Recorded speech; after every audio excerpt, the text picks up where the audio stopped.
Assalamualaikum warahmatullahi wabarakatuh. Semangat pagi, kami dari peserta Latsar CPNS kelompok 2 angkatan 173 akan menyampaikan hasil analisis kasus dan kaitannya dengan nilai-nilai aneka. Anggota kami berjumlah 5 orang, yaitu Lancar Nanda Bawanti, Lindu Arimurti, Salis Sarifatul Ummah, Maya Nafiatul Imamah, dan Yulia Eka Puspita Ningtyas. Seperti apa kasusnya dan bagaimana keterkaitannya dengan nilai-nilai dasar aneka? Mari kita saksikan bersama cuplikannya kasus berikut ini.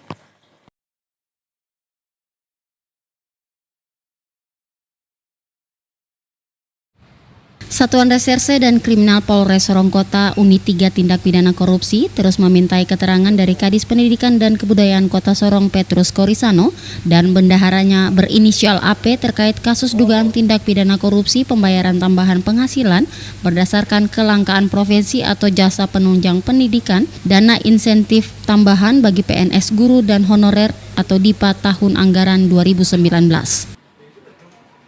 Kepala Satuan Reskrim Polresta Sorong Nirwan Fakaubun saat dikonfirmasi Kamis siang di Mapolresta menjelaskan pihaknya sudah melakukan audit bersama BPKP Papua Barat dan hasilnya terdapat kerugian negara sebesar 461 juta rupiah.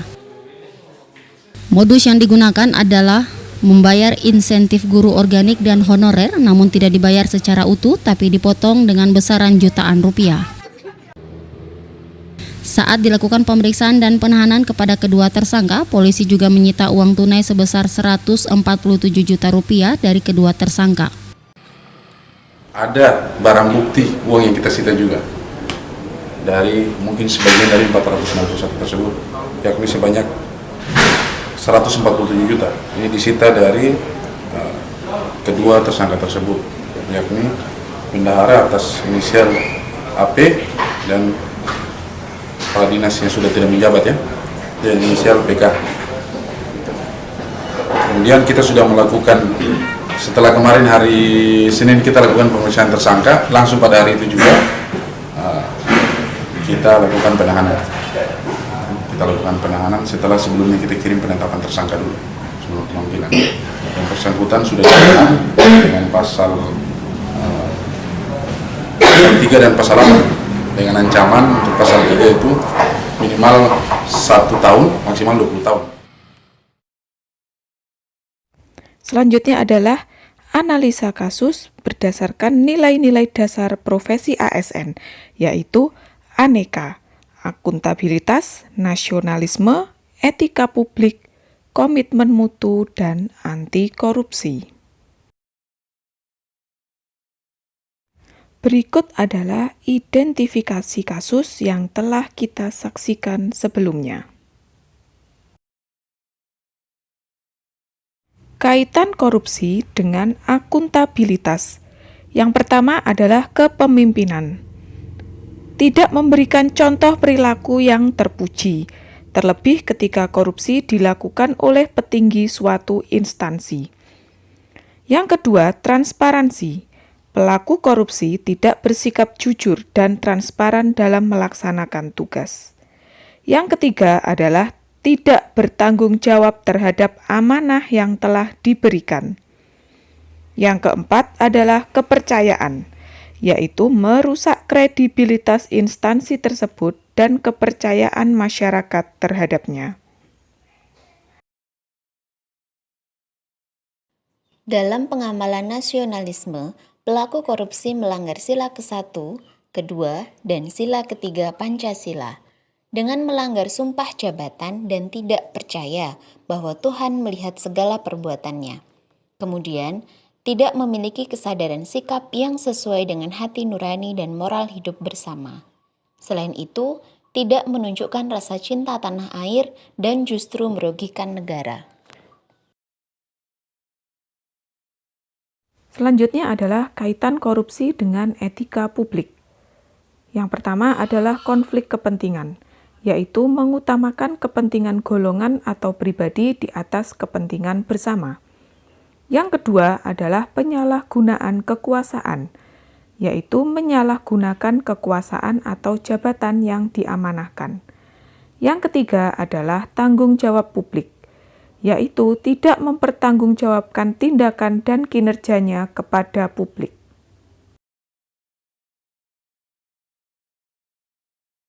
Dalam hal komitmen mutu, kasus korupsi menyebabkan pelayanan yang tidak efektif dan tidak efisien karena target pelayanan dalam masyarakat tidak tercapai dan dana yang direalisasikan tidak tepat guna.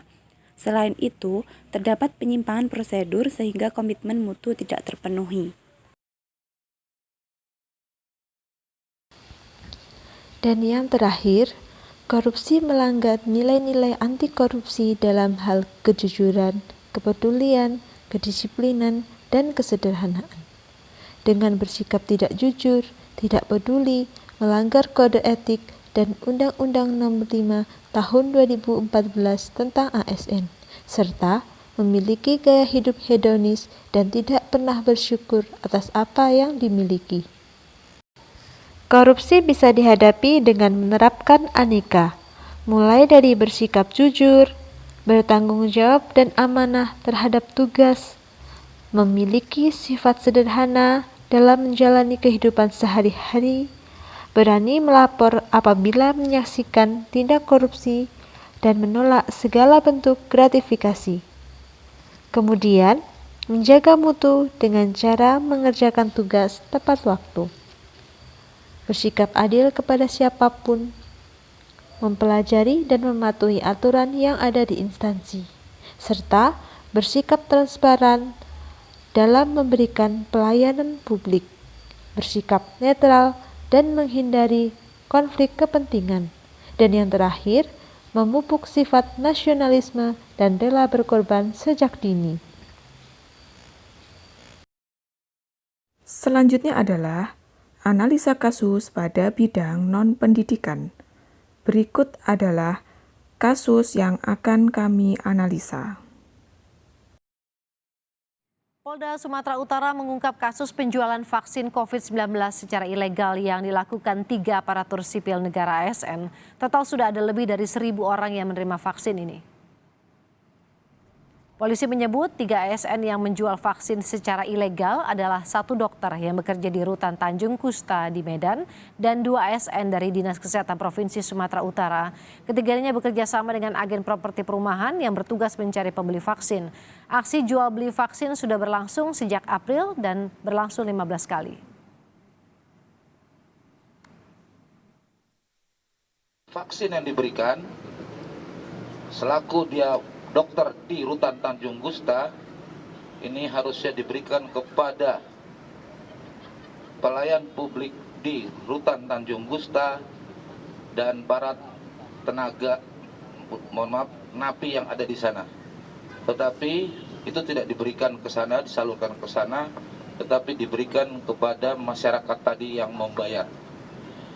Dari hasil pendalaman kita, SI selaku koordinator sudah melakukan kurang lebih 15 kali kegiatan vaksin berkelompok ini, saudara-saudara sekalian. Dengan jumlah orang yang sudah divaksin kurang lebih 1.085 orang di 15 tempat. Sementara itu polisi telah menetapkan 4 pelaku yang menjual vaksin ilegal sebagai tersangka. Mereka mengaku telah melakukan aksinya sejak April dan total uang yang terkumpul hingga kasus ini terungkap yaitu sekitar 271 juta rupiah. Berikut ini adalah identifikasi masalah terkait kasus penjualan vaksin COVID-19 secara ilegal di Medan, Sumatera Utara. Analisa kasus berdasarkan nilai akuntabilitas. Dalam kasus tersebut, pelaku tidak berlaku jujur, di mana dalam melaksanakan tugasnya sebagai ASN seharusnya memiliki kejujuran. Selain itu, sebagai ASN diharapkan dapat memiliki integritas dan tanggung jawab dalam melaksanakan tugasnya, sesuai dengan tupoksinya masing-masing. bukan memanfaatkan posisinya untuk kepentingan pribadi.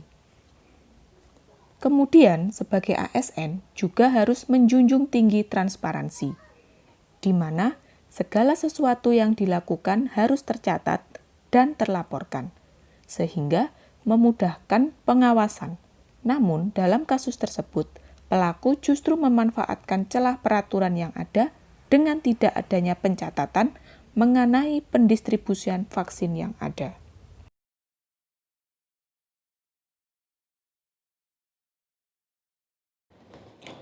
Nilai yang kedua adalah nasionalisme. Seorang ASN harusnya bersikap adil dan tidak membedakan antar sesama, di mana dalam kasus tersebut, para ASN memberikan vaksin kepada masyarakat di luar prioritas yang ada demi kepentingan pribadi. Selanjutnya, seorang ASN diharapkan mampu memiliki rasa cinta terhadap tanah air dan menjaga rasa persatuan dan kesatuan bangsa. Namun, dalam melakukan tugasnya, ASN dalam kasus tersebut melakukan kasus ilegal yang dapat membuat perpecahan dalam masyarakat.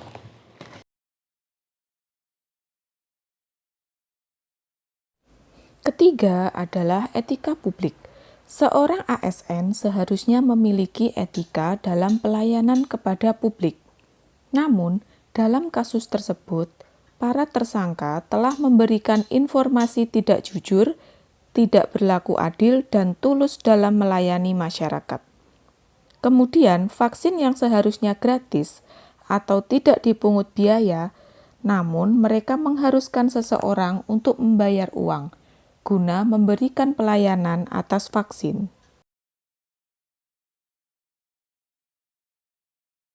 Nilai yang keempat adalah komitmen mutu.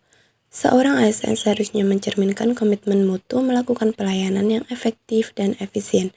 Namun, dalam kasus tersebut dikatakan tidak efektif karena dengan melakukan korupsi dapat memberikan dampak terhadap target negara untuk melakukan vaksin sesuai prioritas yang ada, sehingga vaksin belum terpenuhi dan semakin jauh dari target. Dikatakan tidak efisien karena penjualan vaksin dapat mengubah dan merusak data, sehingga pemerintah harus melakukan pendataan ulang. Dengan begitu terjadi pembengkakan anggaran dana dan waktu.